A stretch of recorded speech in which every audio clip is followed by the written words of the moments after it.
Bloomberg Audio Studios. Podcasts, radio, news. All right, folks, we've got another great voice to talk about the environment, the macro. We're talking about Jamie Dimon. He's, of course, the CEO of JPMorgan Chase, and he is there in Miami at the JPMorgan Global Leveraged Finance Conference with our own Lisa Abramowicz, one of the co-hosts of Bloomberg TV's Surveillance. Lisa, take it away.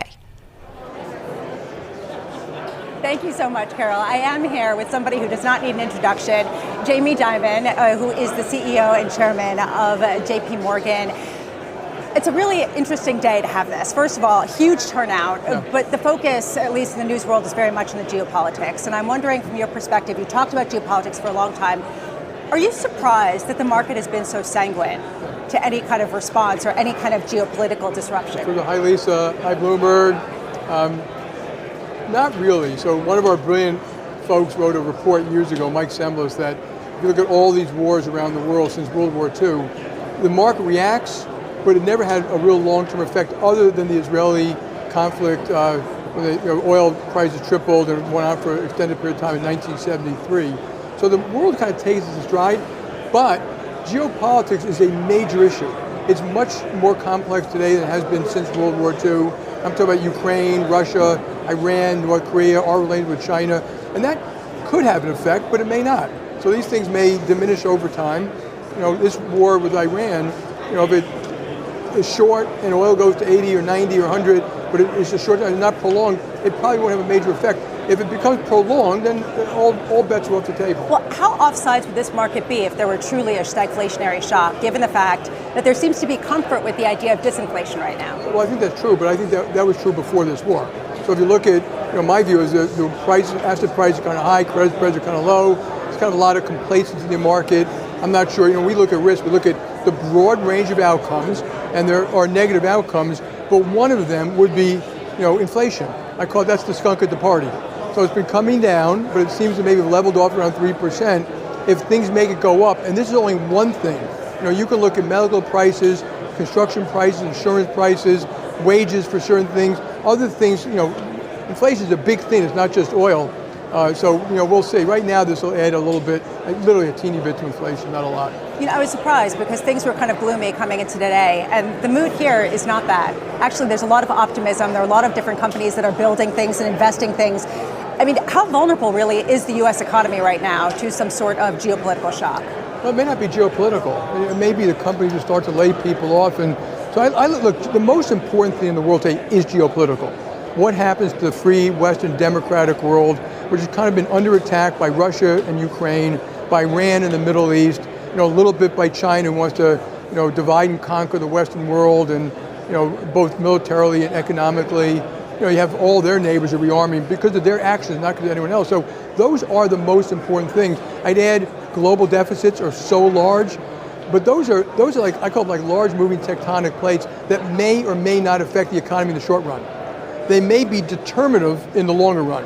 And some of these things, when you talk about war, Vietnam, did it affect the economy in the very short run? No. It had a 20-year effect after that. So you got to look at these things as they're moving plates that can take 5 years to have an effect, but the effects will be real. Right now, the economy is doing fine. Asset prices are high. People are assuming things go on. I mean, no one you talk to has any idea the credit spreads can gap out a lot. And they could, just because of sentiment. And so yeah, I think there's a little bit of a little more exuberance than I think there should be. But we've had years of it. And the one big beautiful bill adds to growth this year. Bank deregulation, other deregulation adds to growth, and animal spirits.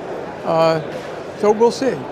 But you pointed out, I think the skunk would be inflation. So we got to keep our eye on that one closely. Yeah, well, and this actually speaks to something that people are wondering, which is what's going to potentially crash the party. Before we get into credit more significantly, I know that JPMorgan has been expanding significantly in the Middle East, particularly in Riyadh and Dubai.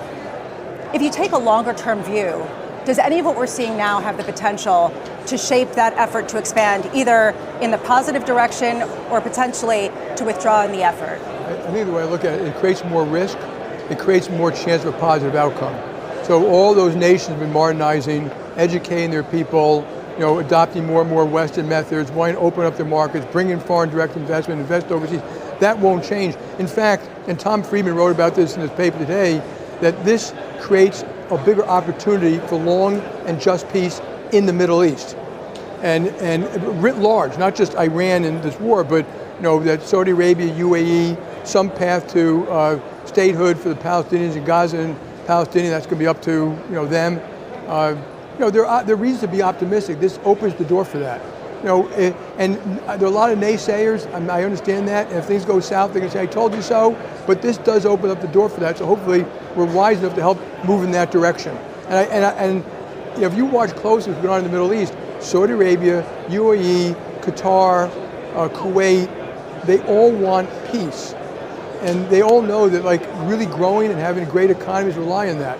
You want to get more foreign direct investment, you need peace.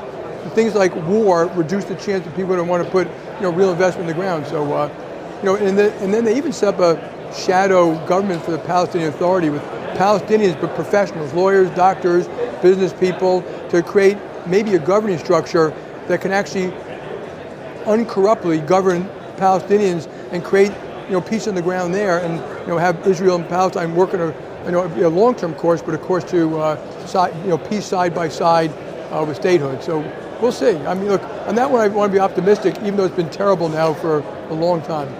You were talking about credit, and I do want to return to it, and what could potentially cause the credit cycle to crack. Even if we don't know the catalyst, do you have a sense of what this credit cycle is going to look like? If it's going to be akin to something that we've seen in the past, or if it's going to have a new kind of dynamic? Yeah, so some things rhyme and some things never change, okay? There will be a credit cycle. It's usually caused by a recession. The type of recession determines the nature of it. So stagflation is very different than just a recession, obviously the depth of the recession, and a credit cycle is a normal cycle. One of the things that's always different is which industries get really badly hurt. Like you may remember in 2000, it was telecom and utilities. The Ma stocks, they pay dividends. In 2008, it was Warren Buffett stocks, media stocks. This time maybe it's software, maybe it's not, but something's moving that changes the type of credit. I do think it'll be things that cause a recession. Could be geopolitics. It could just be people pulling back on their spending and companies are laying off, or they can't pass on prices or something like that. But I do think when we have that cycle, it'll be worse than people expect. We're late in the cycle, a lot late new entrants. There's some people out there who aren't doing great credit because we see the other side of it. And I'm not talking about private credit, I'm talking about credit in general. That could be insurance companies, it could be private credit, it could be banks. We see some banks doing things that we probably wouldn't do. So there will be, and the other thing about credit, there's always, if you look at the outcomes, there's always the people who did it well, they still have a cycle, and the people did it really badly. So that's not going to surprise me when we find out who's swimming naked when the tide goes out. So you don't think that private credit's the epicenter? No, because private credit, give you big numbers. Corporate debt in general is in pretty good shape. Consumer debt in general is in pretty good shape. And you take private credit, leveraged lending, 1.7 trillion. Banks do 1.7 trillion. The high yield market is 1.7 trillion. I wouldn't put that in the systemic category, even if it gets worse than people expect. So.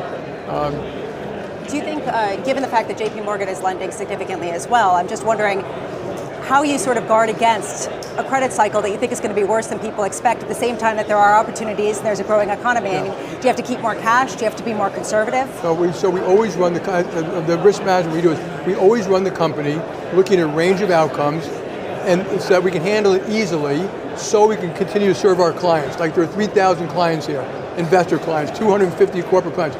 So whatever the environment is, we're going to be a good serving you properly. I don't have to worry about that. And we're going to invest in our future, whether it's technology or new branches in new countries. So we always run it that way, looking at our margins and things like that. Now, of course, we manage credit.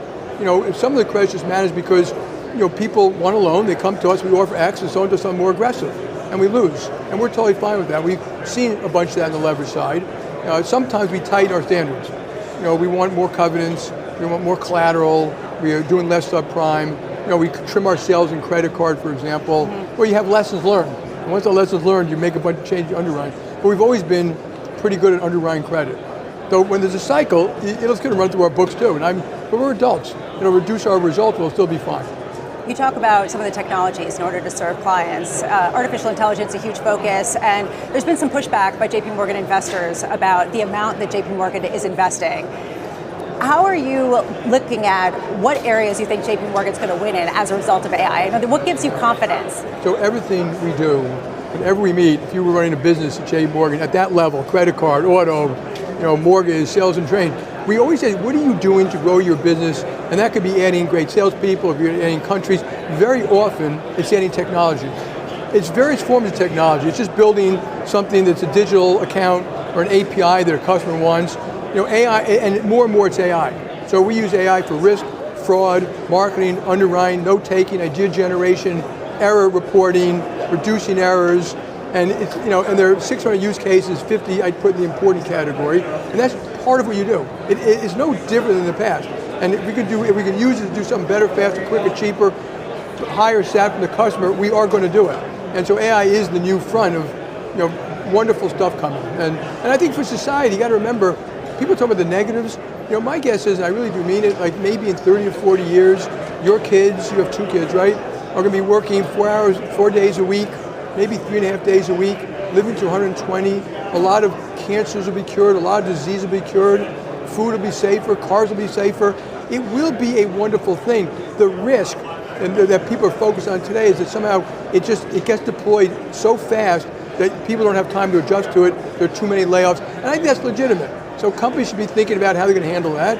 And I've suggested, I may write about this, that the government should start thinking about how can we help get the benefits of AI and diminish the negatives. And that would basically be retraining, relocation, how you use your high schools, your colleges, your community colleges, to reskill, but even people who are 40 or 50. And it's all doable if we think about how we're going to prepare for it. Well, do you think that there is going to be a smaller workforce for each sector? I mean, for the banking sector, for example, if you can consolidate a lot of market share and you can analyze things much more efficiently, maybe your overall workforce doesn't shrink, but your overall book of business expands dramatically. Yeah. I mean, how do you see that? I think there will eventually be some shrinkage of the workforce. And I think if you're ahead, you have a temporary benefit. But remember, the competitive capitalist world, people will catch up. And even smaller banks who we support ourselves will get the same services directly from Claude or from, or from FIS or something like that. So it isn't like you're going to have a permanent advantage. You have temporary advantages, and if you stay ahead temporarily, you have an advantage. But I don't think you have a winner-take-all thing. The world is really competitive. And then look at it also opens up, in a good way, competition. So fintech. So we now have all the big bank regular competition. But we also have hundreds of fintech companies who are using new technologies to sometimes to take just a little sleeve of business and then expand it, and and it could be data, it could be trust, it could be rent payments, it could be cross-border payments, it could be anything like that. So, and I appreciate that, but we have to. Some of that money is very specific. We need to do that too. Jamie Dimon appreciates stablecoin, but no thank you. I will take it back. I mean, we have no problem with stablecoin either. Okay, no. But there is definitely the cannibalization. Properly regulated, yeah. Yeah, going forward though, do you find a reluctance by some employees to adopt to artificial intelligence because they're worried about losing their jobs? Not really. Yeah, we have this, so we use, like I said, with 600 use cases, we do it everywhere, but we have on our phone an LLM suite, and we have like 12 or 13 or 14 products that you can use to review your own documents, to summarize research, to if you want to ask, the lawyers want to ask how many legal documents of 50,000 documents have these things in it, and it could review that and tell you that in minutes, and 180 or 160,000 people use it a week. So it's adopted. They say they're saving 4 hours a week on it. Now we don't include that in how we look at productivity because we don't really see the productivity. They're using it for research, note-taking. They're going to go see a client. What might the client be interested in? Those use cases, those 12 products are being every week. They're adding like new products to do different types of things for our own employees. So the mood music so far this year has been kind of negative around the economy and sort of the worries about credit in particular over the past couple of weeks in particular. You don't sound that negative. Look, I look at the system out there. I think there are big geopolitical risks, sovereign debt risks. I think inflation is not beaten yet. I'm concerned about that. We've not had a cycle in a long time. I just look at it more like the probabilities. I think the probabilities of something going south are more than other people think.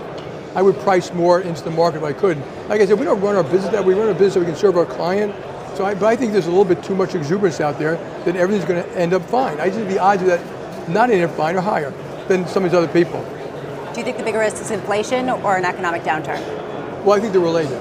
I think inflation caused the economic downturn, but the economic downturn just couldn't be just, when you look at history, I have been through so many past, I mean, I've studied, I even asked AI, what happened in 73, what happened in 82, what happened it's a confluence of events that are hard for you and I to see in real time. And it's not one thing, it's usually a multitude of things. Jamie Dimon, Lisa. the Chairman and CEO of JPMorgan, thank you so much for being with us.